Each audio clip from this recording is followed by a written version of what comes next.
네, 수고하셨습니다. 다음은 정강 이상식 의원님 질의하시기 바랍니다. 예, 총장님. 많은 의원님들이 특히 광역 의원 1인당 대표하는 주민들 수를 가지고 여러 가지 말씀을 하셨습니다. 그죠? 지금 보니까 우리나라는 대통령 선거하고 국회의원 선거는 철저히 인구를 중심으로 돼 있다. 그죠? 지난번 2022년 대통령 선거에서는 0.3% 한 80만 명 차이로 정권이 왔다 갔다 하는데, 그런데 이게 이제 보니까 시도별로 엄청난 차이가 나는데, 가령 이제 광역 의원 같은 경우에는 경기도가 1인당 만약에 한 8만 7천 명 정도 대변한다고 하면은 가장 낮은 수준은 이제 한 3만 명 정도밖에 안 된다. 그래서 거의 3배 육박하는 이런 문제가 발생하고 있거든요. 근데 이게 그러면 국회의원 선거나 대통령 선거의 이념하고 지방선거의 어떤 이념이 가치나 기준점이 다른 것이냐. 가령 이제 뭐 미국 같은 경우에는 이제 하원은 인구 중심으로 하고 상원은 이제 각 주마다 2명씩인데 그건 이제 연방제가 있기 때문에 그렇다. 그죠? 근데 이거는 그럼 우리나라는 어떻게 해석하면 되겠습니까? 무슨 이 표마다 행사하는 그게 다릅니까? 이념이나 이런 게 다릅니까?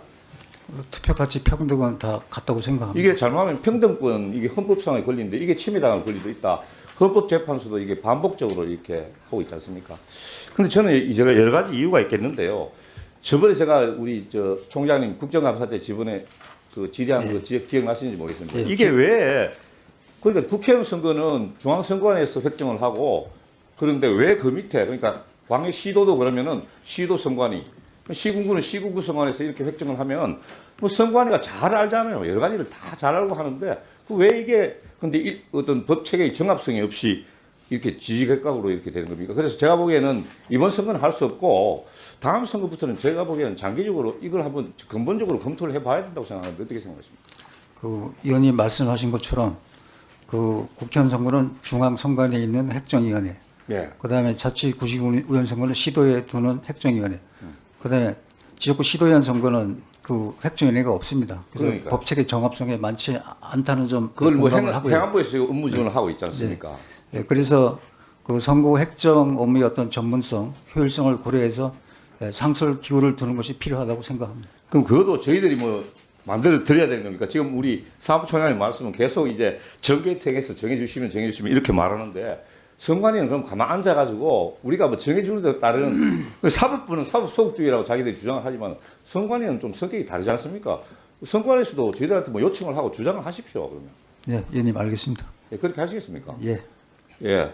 아니, 그리고 지금 또 하나는 뭐냐면은 이제 같은 도 내에서도 이제 광역의원 정수 같은 경우에는 뭐 행정 인구뿐만 아니라 행정 의견 동수 같은 것도 고려하고 뭐 지세 뭐 이런 걸 고려해가지고 20% 플러스 마이너스 변동폭이 있게 되는데, 제가 보기에 이것도 굉장히 이제 주관적인 평정 요소를 그럴 수가 있다. 그렇게 생각을 하거든요. 뭐 저희 지역을 예를 들어서 좀 그렇지만은 우리 용인은 지금 인구가 계속 늘고 있는데, 지금 고양시 같은 경우는 저번 선거에서 우리보다 인구가 3,000명 많았다고 광역 의원을 2명을 더 줬다. 그러면 이번엔 저 용인이 이제 고양시보다 인구가 3만 명 더 늘어났다. 이러면 지금 얼마를 산술적인 계산을 하면 얼마를 해야 됩니까? 그러니까 이런 게 굉장히 주관적인 여러 가지 정치적인 역학관계에서도 되기 때문에 제가 보기에는 이제 상설 통합적인 기구를 두는 게 바람직하다는 논거가 된다. 저는 이렇게 생각합니다. 어떻게? 의원님 말씀하신 것처럼 예. 하여튼 기구를 상설해서 거기서 국회의원 선거나 지방선거 획정을 예. 전담한다고 그러니까 하더라고요. 가령 또 행정안전부는 또 장관이 임명돼가지고 장관 정무직 장관이기 때문에 거기하고 또 헌법기관인 중앙선관위하고 또 다르지 않습니까, 그죠? 예, 그래서 시민들이 아마 그쪽에 더 이제 신뢰를 둘 수 있다 저는 이렇게 보고 한번 이제 총장님 장기적으로 한번 좀 어떻게 계획을 마련했으면 좋겠습니다. 예. 예. 의원님 말씀 알겠습니다. 예, 그다음 두 번째는요. 그것도요. 이건 이제 조금 우리 총장님 답변하실 수 좀 어려울 문제일 수가 있는데, 지금 지금 선관위는 지역 경찰하고 이렇게 협조 관계 잘 구축돼 있습니까? 예, 단속 업무 관련해서 사전 예방이나 조치하는 부분과 관련해서 협조를 하고 있습니다. 그렇죠. 그리고 저는 이제 선거 사범 이 대표적으로 이제 현장성이 굉장히 강한 범죄다 이렇게 생각하는데 동의하십니까? 예. 현장에서 신고를 해가지고 현장에서 제지해야 될 문제도 있고, 또 현장에서 긴급적으로 조치를 해야 될 부분도 있고, 이럴 경우에는 압수를 해야 될 경우도 있고, 체포도 그렇고, 현장성이 강하다. 저는 이렇게 생각하는데. 예. 예. 그러면은 요 두 가지를 감안해서 지금 이제 중수청에서 선거 범죄를 수사한다 하는 이런 이제 논의가 진행되고 있습니다. 이건 뭐 우리 저 총장님한테 제가 답변을 강요하는 게 아니고요.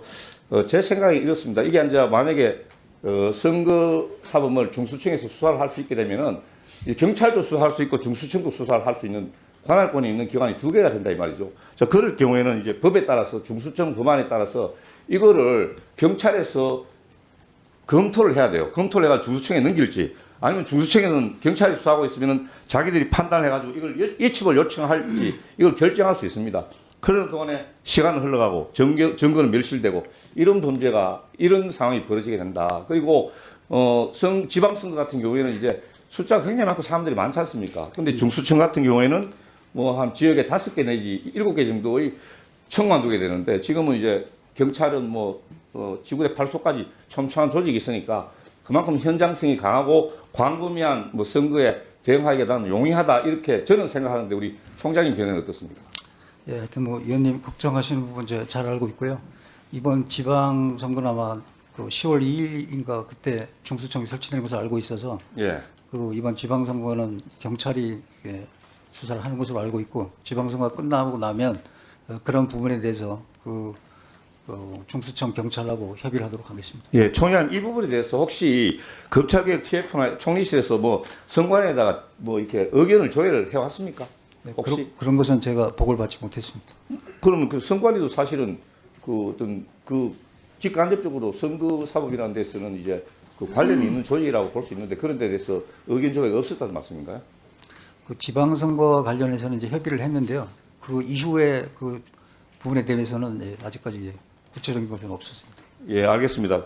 제가 이제 총장님 저번에도 제가 한번 말씀드린 것 같은데 이제 선관위는 너무 이제 앉아가지고 다른 기관의 뭐 어떤 의견을 기다리거나 뭐 정개특위의 결정을 기다리는 것보다는 선관위 헌법기관이고 목소리를 내실 때는 과감하게 목소리를 내실 필요가 있다 그런 말씀드립니다.